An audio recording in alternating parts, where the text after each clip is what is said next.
The room was dark, save for the faint glow of candlelight flickering against the ornate walls. Leo's hands moved over my body with a mix of reverence and urgency. His touch, both demanding and tender. I closed my eyes, letting the moment envelop me, the tension in my body melting as his lips traced a slow, deliberate path down my neck. The world outside ceased to exist. No responsibilities, no expectations, just the intoxicating heat of our movements. He whispered my name, his voice low and rough, as though the weight of his desire could barely be contained. My fingers found their way to his hair, pulling him closer, desperate to lose myself in the feeling of him.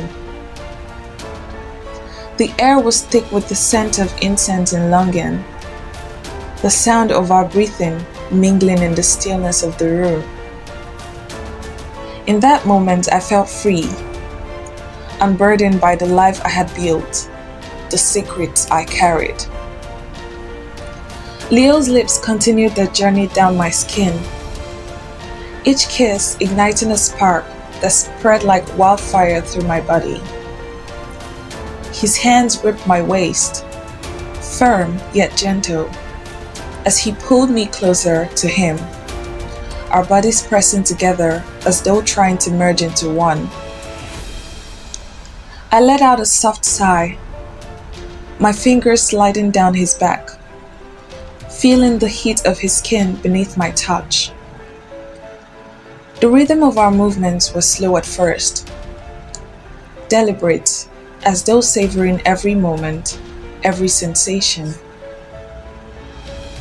As the intensity between us grew, so did the pace. His hands roamed with increasing fervor, exploring every curve, every inch of me as though he couldn't get enough. My breath hitched as he whispered words I couldn't quite make out. His voice, a low murmur, that sent shivers down my spine. I arced into him, letting myself surrender completely to the moment, to him. Every sense was heightened. The warmth of his breath against my neck, the way his hands gripped me like I was the only thing anchoring him to the world. When the crescendo came, it was like the culmination of every unspoken desire, every hidden thought laid bare. My body trembled as I clung to him, his arms wrapped tightly around me as though he'd never let go. The world seemed to pause, the air heavy with the lingering heat of our connection. As we lay there afterward, tangled together in the dim light, the silence between us was filled with unspoken understanding. I rested my head against his chest, the steady rhythm of his heartbeat grounding me in the moment. For once, I allowed myself to feel, not just pleasure, but a fleeting glimpse of something deeper, something real. He had no idea who I really was, and that was the allure. To him, I was simply Anna, a name I had chosen for myself, a version of me that existed only in this place. I glanced at the clock. My other life awaited, and soon I would return to it, leaving this fleeting moment behind. My name is Claire, and I am a devoted wife. Or at least, that's what everyone believes. My husband Daniel is a good man, kind, handsome, and unwaveringly in love with me. Our life is one of quiet luxury, dinners with friends, and walks in the park. But beneath the surface of our perfect marriage, there is a restlessness I cannot ignore. It started with a conversation at a dinner party. Henry, a friend of Daniel's, leaned in close as we discussed morality and freedom. His words, dripping with insinuation, unlocked something within me, a curiosity I had long buried. Days later, he slipped a note into my hand with an address and nothing more. That's how I found myself at Madame Simone's, a brothel hidden in plain sight, where women like me could disappear into a world of secrecy and desire. I went there first out of curiosity, then out of necessity. It wasn't about money or rebellion. It was about becoming someone else, shedding the constraints of my carefully curated life. I became Anna, the quiet woman who worked only in the afternoons, serving strangers who never asked about my past and never stayed long enough to matter. One afternoon, a man named Marc arrived. He was young, impulsive, and dangerous, his energy crackling like a live wire. From the moment he walked into the room, I felt both fear and exhilaration. He didn't touch me at first, just stared, his dark eyes searching mine as though trying to unravel the mystery of who I was.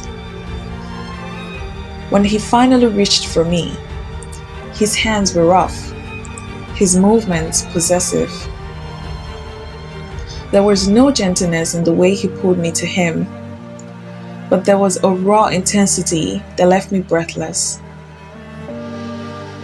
He kissed me like he wanted to consume me, his grip firm, as though he feared I might vanish.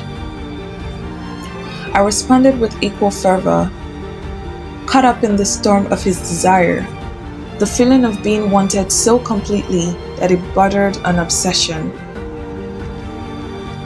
Marc's hands roamed my body with a fervor that was almost overwhelming, each touch igniting sparks that spread through my skin like wildfire. His lips were insistent, tracing a path from my neck to my collarbone, leaving a trail of heat in their wake. He pressed me against the wall, the cool surface a sharp contrast to the warmth of his body against mine. My fingers dug into his shoulders as I arced toward him, matching his intensity with my own. The room seemed to disappear, the world narrowing down to the sound of our rugged breaths and the pounding of my heartbeat in my ears. His movements were unrelenting, as though he was determined to make me feel every ounce of his desire. He lifted me effortlessly, his strength both thrilling and terrifying, and carried me to the bed. The silk sheets crumpled beneath us as our bodies intertwined, the heat between us growing unbearable. His hands gripped my wrists, pinning me in place as his lips claimed mine once more, his kiss deep and possessive. I felt myself surrendering to him completely, losing myself in the storm he had unleashed. At the end, we lay tangled in the disheveled sheets, our breathing still uneven. Marc's arm draped over my waist, his touch still firm as though he wasn't ready to let me go. I turned my head to look at him, his face softened in the aftermath of our passion, his eyes still dark but no longer searching. For a moment, I wondered if he had found what he was looking for, or if, like me, he was still lost in the chaos we had created together. Marc lingered, his fingers brushing against my cheek as he whispered, "You're not like the others." I didn't reply, afraid of the truth his words might expose. As he left, I watched him go, a knot of unease settling in my chest. Marc wasn't like the others either, and I wasn't sure if that thrilled or terrified me. The duality of my life began to unravel in ways I hadn't anticipated. Daniel grew suspicious of my absences, his loving eyes clouded with doubt. And Marc, no longer content with our brief encounters, started to demand more. More time, more intimacy, more of me. The walls I had built between my two lives were crumbling, and I didn't know how to stop it. In the end, it was my own desire that betrayed me. What began as an escape became a trap. The freedom I sought now replaced by the suffocating weight of secrecy and lies. But even as the consequences closed in, I couldn't bring myself to regret the afternoons I spent as Anna.